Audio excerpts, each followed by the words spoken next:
Gentlemen, thanks so much for being here. Let's begin the debate, and let's start with the issue that voters consistently say is their top concern, the economy. President Biden, inflation has slowed, but prices remain high.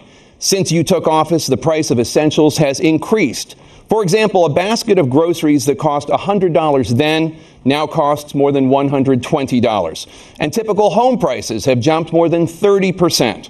What do you say to voters who feel they are worse off under your presidency than they were under President Trump?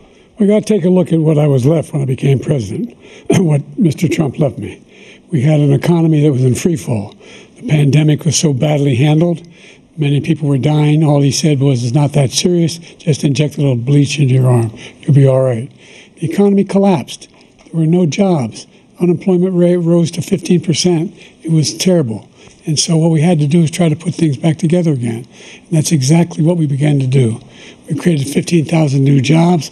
We brought out the position where we have 800,000 new manufacturing jobs. But there's more to be done.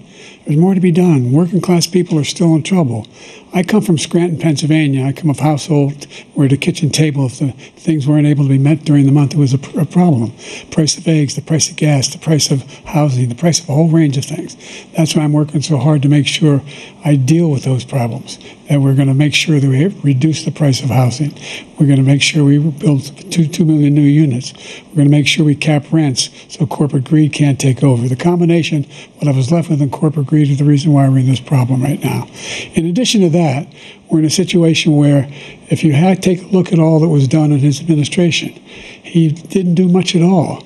By the time he left, things were in chaos, literally chaos.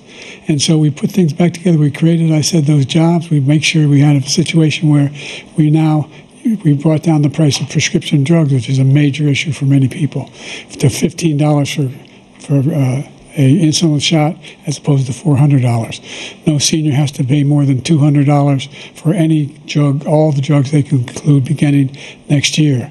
And the situation is and we're going to make that available to everybody, to all Americans. So we're working to bring down the price around the kitchen table, and that's what we're going to get done.